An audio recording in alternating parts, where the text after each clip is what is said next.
Please give a very warm welcome to Sanna Marin.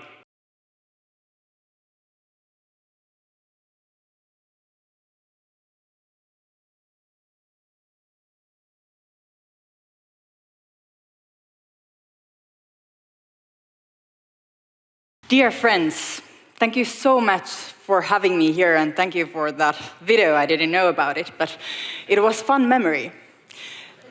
Visiting Switzerland is always an opportunity for the most interesting discussion, and I'm sure this day would not be an exception. I must say that I'm extremely excited for the opportunity to speak to you about my favorite topic, geopolitical shifts and what that means for our economic and welfare priorities. Discussing these topics here with you today feels meaningful, as we are in the country that will host a significant international peace summit on Ukraine just next week. As for my speech, I'm going to start by sharing my analysis of the ideals and beliefs that have dominated European and Western thinking for the past decades, and how Russian aggression revealed our vulnerabilities. After that, I will reflect my wider analysis of the future decision-making on these issues, especially considering our dependencies on authoritarian regimes. So let's start. As mentioned, I'm going to start by talking about the Western and Finnish mindset before the Russian invasion of Ukraine. In order to do this, we need to look back just a little bit. We need to remember the ideals, beliefs, but also the blind spots that have dominated thinking of many Western countries for a long time before the invasion of Ukraine. My favorite way to approach this theme is through Francis Fukuyama's concept of the end of history. The end of history is a political and philosophical idea that was introduced a little bit more than 30 years ago.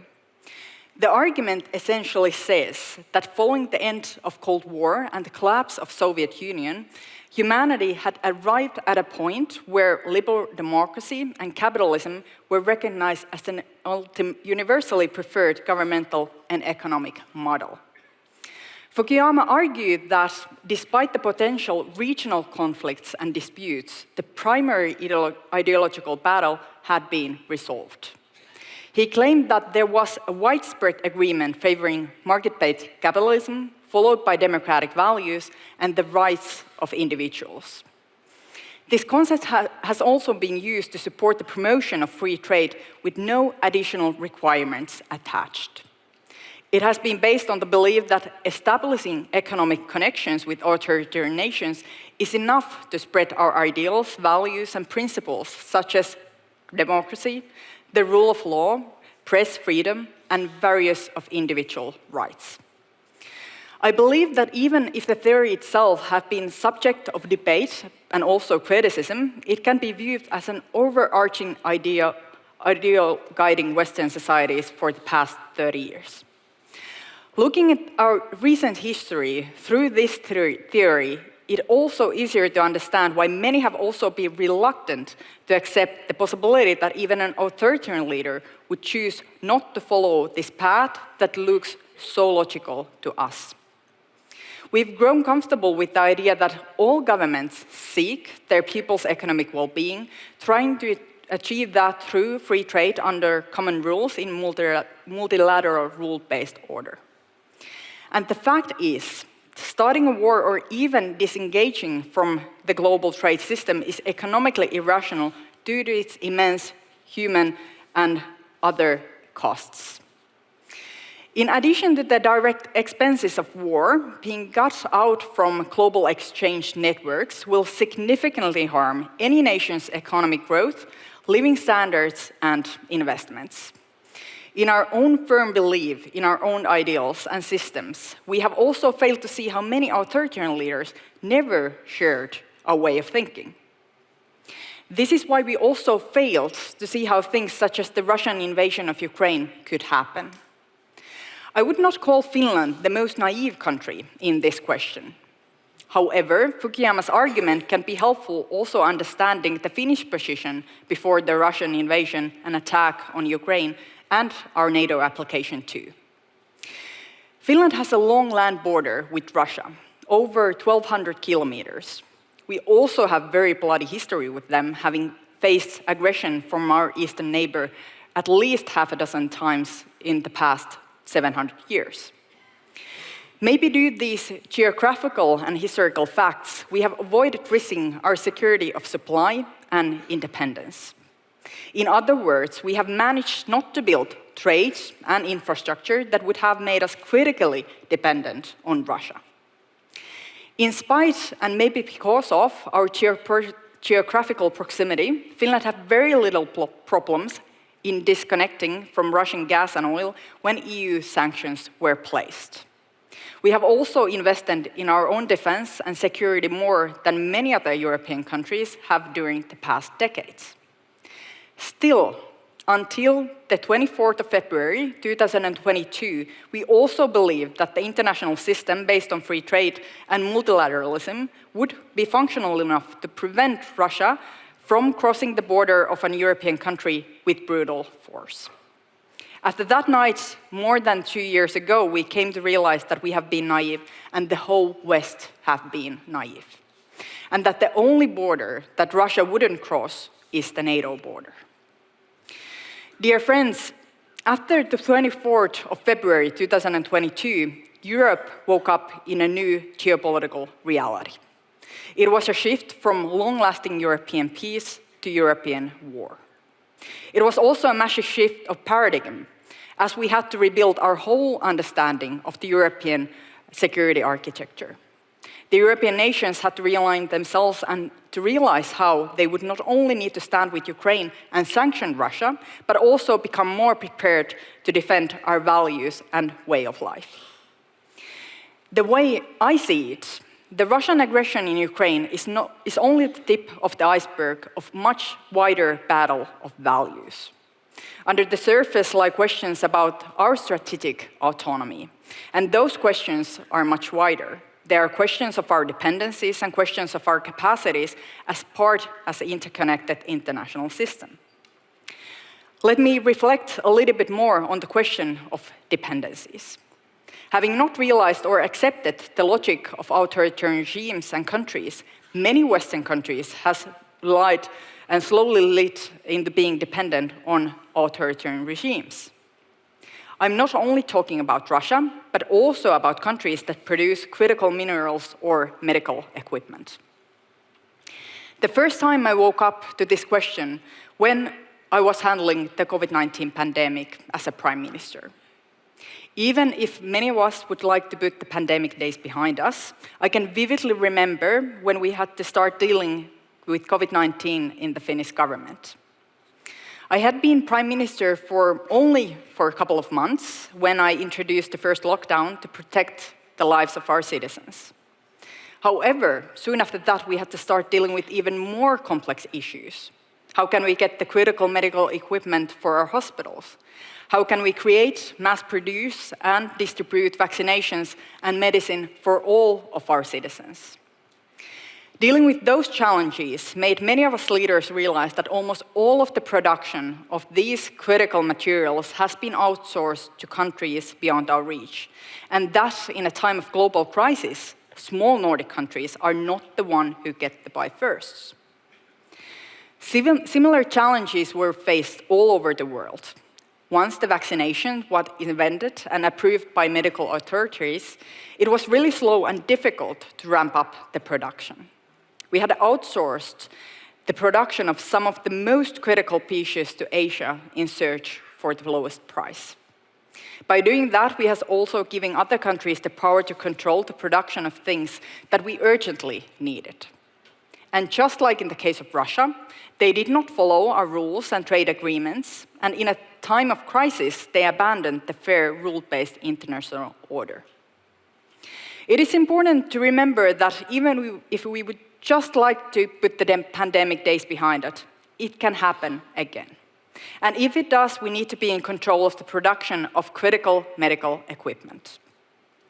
The second and more obvious time when I woke up to this question was when Russia attacked to Ukraine. In addition to the military aggression in Ukraine, Russia also attacked our whole continent by weaponizing its energy deliveries to the European market. In good faith, many European countries had relied on Russia in their critical infrastructure, such as the supply of energy. As I explained before, it was possible because many leaders believed in the stabilizing effect of close economic interdependence, that it would be simply too expensive for Russia not to follow our rules or trade agreements. Many countries, such as Germany, had built their whole energy infrastructure on arriving natural gas from Russia, that is arriving through pipes. Long before the attack, Russia started to reduce the deliveries of gas to ensure the European gas storages would not be full. After the attack, they cut the gas supply massively, resulting in extremely high inflation and energy prices, harming our industries, causing inflation and other serious economic consequences. Last winter was still hard for Europe, mostly because Putin has used energy as a weapon towards the EU. The fact that too many European citizens are struggling with inflation and rising energy prices is already a factor in many elections, leading to instability and rising support of populistic parties. This is how Putin is already shaping the landscape of Europe, our electoral system, and our whole continent. And we have to understand that this is a political move, a way of using our own belief in pure free trade to weaken the public support for Ukraine and to make us weak. Dear friends, my final point, I'm going to share my view on what is needed for a safe future for Europe. The most important thing right now is to get rid of something called the normality bias.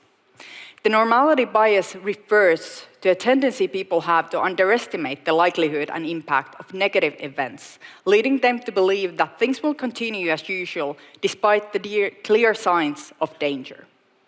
It means that people have a tendency to get stuck on familiar patterns of thought, even when they may not be appropriate for the situation at hand. This phenomenon might have been proven to be beneficial in evolution, but right now we cannot really afford it.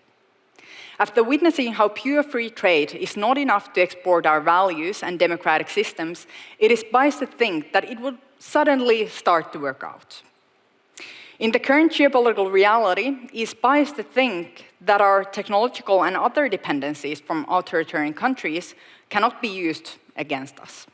In the context of an existing war in Europe, it is biased to think that Putin will stop attacking his neighboring countries if he gains land or other victories in Ukraine. Normality bias can lead to a dangerous and poor decision-making, and this is why we need to be aware of it. One of the most complex security measures for Europe is to map out its dependencies and neutralize the power that authoritarian countries may have on us. In other words, this means diversifying the value chains of critical products, materials, and infrastructure.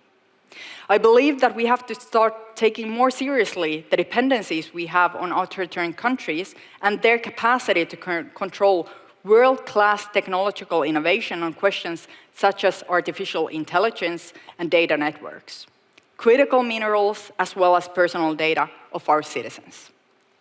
Already in the near future, these are issues of vital importance for business, health, security, and our citizens' rights. One of the most critical vulnerabilities revolves around the reliance of Western democracies on non-democratic countries for innovation in advanced technologies, especially fields like AI. In order to avoid creating a new dependency, it is critical that we shift our focus inward, investing in our own people, education, and research and development. AI and other advanced technologies are rapidly reshaping economies and societies. If we rely on non-democratic countries for these innovations, we risk falling behind in the global technology race. This reliance does not only limit our ability to be at the forefront of technological advancements, but also make it more difficult to combat climate change with green innovation. By investing in our own expertise, research and innovation, we create sustainability and self-reliance. Furthermore, by focusing on domestic development of technology, we have a better control over regulatory and ethical standards. Developing these technologies within democratic frameworks allows a balanced approach that respects individual rights and societal values. Investing in research and development at home also has economic benefits. It boosts local industries, creates high-skilled jobs, and stimulates the whole economy. The technological sector is a significant driver of economic growth, and by fostering our own capabilities, we ensure that this growth benefits our societies directly. In conclusion, for our own security, economic prosperity, and technological leadership, it is crucial that European democracies invest in developing advanced technologies domestically. Dear friends, the history did not end, and the pure expansion of free trade did not guarantee the export of democracy, rule of law, freedom of speech, as well as human rights to our competitors. The tense geopolitical situation is now giving us an opportunity to improve the way we understand stability and prosperity. After all, the market-based model is the best we've got. It just has to be accompanied with the right set of values. And we need to defend our own societal system based on values more strongly than ever.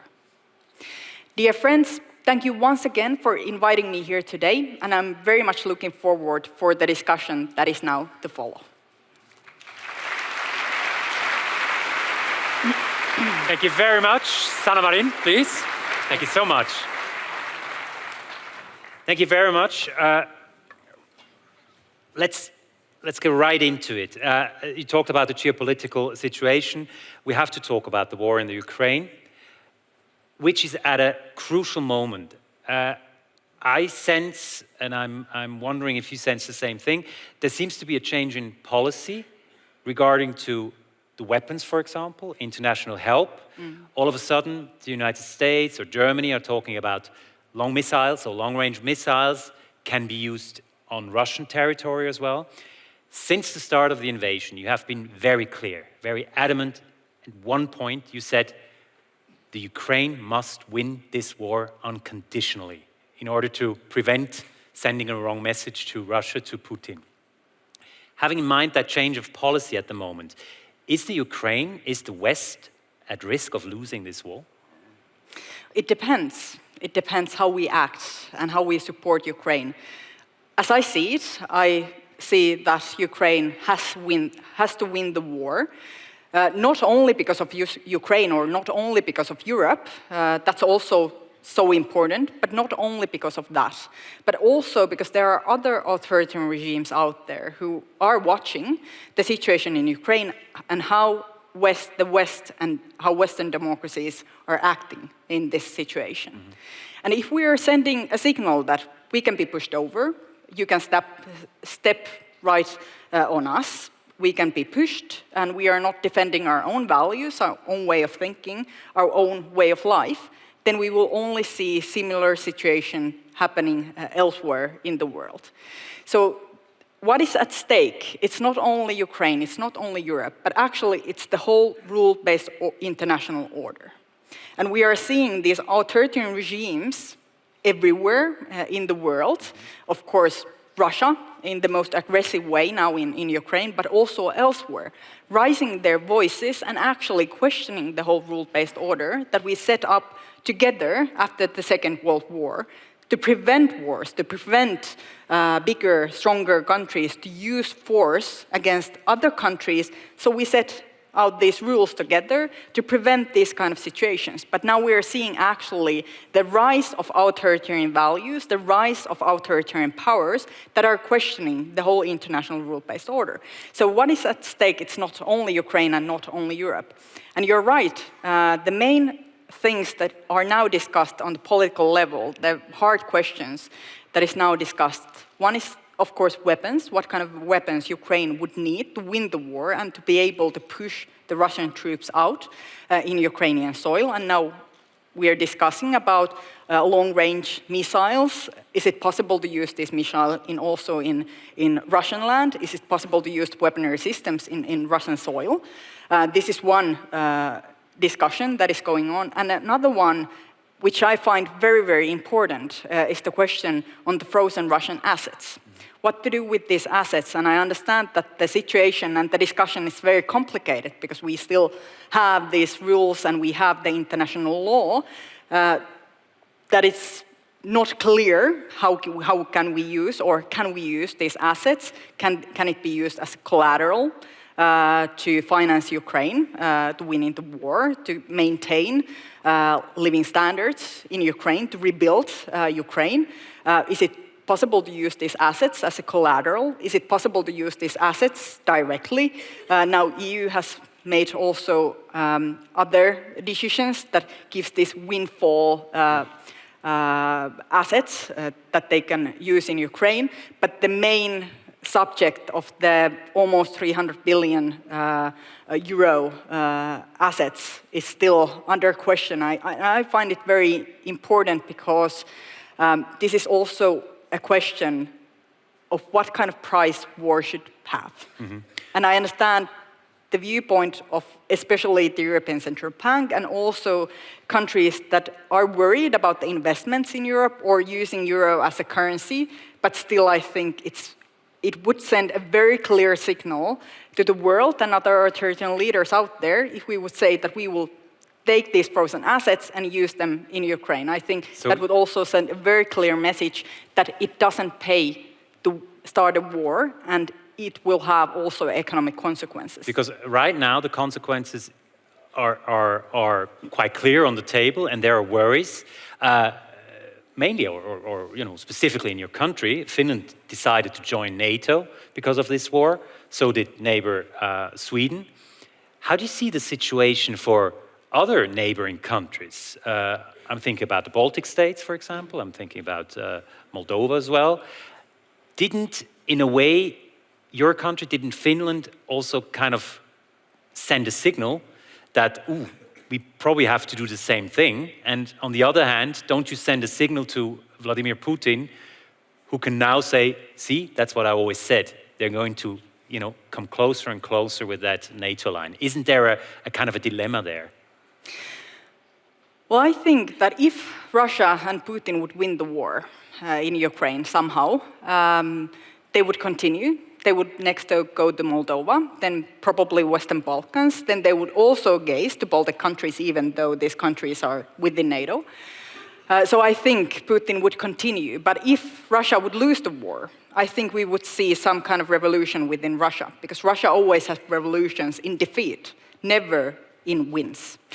So I think we would see also possibility for a bigger change in Russia, but not if Russia gains something from this war, if they can continue, if they will win the war. And that's why it's also so important for us to help Ukraine any way we can to make sure that Ukraine will win the war. And when I say win the war, I mean to gain that kind of position where they can have peace negotiations in their own terms and in their own way of thinking. And I hope that the future for Ukraine will be in the European Union and also a member in NATO, because they are the only country now in Europe that has those capabilities and the know-how of modern warfare. So I also see that actually Ukraine will provide NATO security, not take it, with all the knowledge and know-how that they have. And when Finland and Sweden joined NATO, I think that also sent a very clear signal to Russia that when they started the war, it had a reaction, and the reaction was to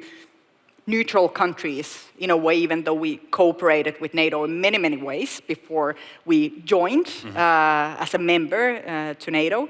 But still, I think it sent a very clear signal that two neutral countries would choose and prefer be a member in NATO. A member to be safe as well. Yeah, to be safe when Russia attacked Ukraine. Speaking about Finland, you said it. You not only share a long border with Russia, you share a kind of a difficult history as well, which make you very resilient. I read somewhere, or you might have said it as well, that I think there's hardly a country or a people like the Finnish who are so ready to protect themselves. We're talking a lot about resilience today. How did you become so resilient? Was it because of the history? And I think big part Yeah. because of the history, because we have that collective memory of the wars that we have had with Russia, especially the Winter War and the war after that. So we have that collective memory. And we also have the collective memory that we were left to alone in war, but also in peace. And now we are saying never again when we joined NATO. And that also made us realize, because we were left alone in many ways during that time that was so hard for Finland and Finnish people, and we lost a lot of lives, we lost land, we lost a lot of things due to these wars. But it also made Finnish people to see and realize that we have to protect ourselves. And every time when we have those rankings, international rankings, that will ask, what is the willingness of people to defending one's country? Finland always ranks very high, almost all the time. Number one, I think Ukraine is just there as well because of the situation. And we have that willingness to together defend our country. And that is also the reason why we actually have made so many investments in our own security and in our own defense. For example, during our governmental period, we decided to purchase 64 F-35 fighter jets, renew our fleet, and we also always maintain that mandatory military service. So we have actually quite extensive military force, even though the country in size of people are quite small, only 5.6 million residents in Finland. You need to be resilient as a country, and which brings me to you personally. You had to be resilient in your job as well. I said it in the introduction. You were 34 when you were elected as a prime minister. At that time, I think there were 13 or 14 other women head of states out of 190. There's an interesting picture that I would like to show here. For the European Council, you're in the middle. I can see Chancellor Merkel, I can see Ursula von der Leyen, and I see a lot of men. And Mette Frederiksen. Exactly. So you were 4 there. How often did you have to face questions like I showed before? How often did you have to face strange situations, strange questions, and maybe linked to that, how can we achieve that maybe the glass ceiling for women politicians is shattered as quickly as possible as well? Well, it's not yet. And when we look at this picture, or if we it's quite telling, isn't it? Yeah, and if we would look a wider picture of world leaders around the world, how many would be women? Too few. That's the reality. So actually the world seems quite a small place when you look it from a perspective of women leaders in politics, but also in business, I find.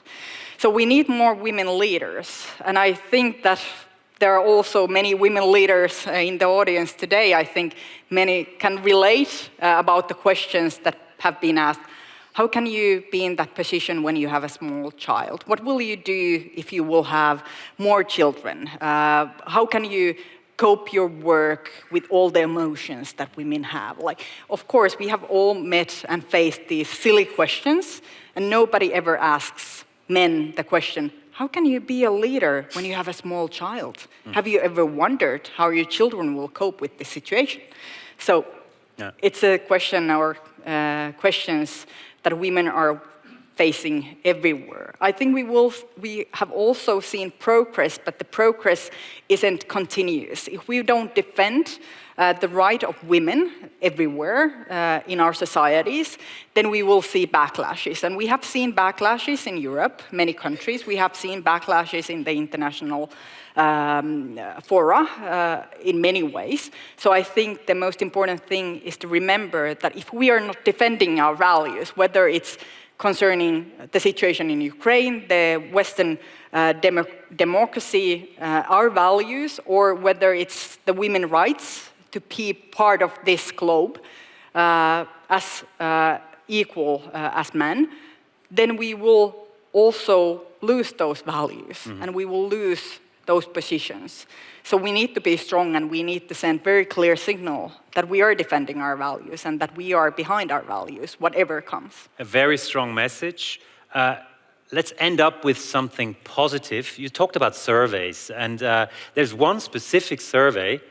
It's the happiness report, where Finland, again this year, for the 7th time in a row, was crowned the most happiest country in the world. Can you give us an advice how to be happy? Well, if you ask Finnish people... Or what's the secret behind your happiness? Yeah, if you ask Finnish people, they're like, no, this must be wrong. We are not happy. So we are not the most cheerful people in the planet, and I think now it's summertime, so we have like 2 types of Finnish people. There are the winter Finnish people that are like this, very curled inside, and then there's the summer Finnish type that, oh, hi, nice to see you, it's so nice out here, let's mingle. So there are 2 Finnish types, but of course these kind of surveys, they don't tell about cheerfulness, they tell about our societies, how secure the societies are, do people have opportunities in their lives, do they feel happiness or that their everyday lives are meaningful. I think these are the questions that they ask in these surveys. What are the societies where people live? Do they have meaningful lives? Do they have opportunities in their lives? Can they trust the society? And I think Finland, in these meters, Finnish society is quite good. And we have that also that common understanding of, for example, to defend our society, but also to support each other when the things get tough, as when the going gets tough. When the going gets tough, as the title says. I was thinking, and that's the last point here. Maybe it's also the music, because it's we heard when you came in. You must have noticed we played a Rage Against the Machine song. They're rumored to be your favorite band, and you after your political career as well, you have more liberties now. And there was a fantastic picture of you attending a rock concert, an open-air concert, which went viral again, of course. And then I was thinking, maybe music helps as well, and which brings me to a gift I have to you for your next concert.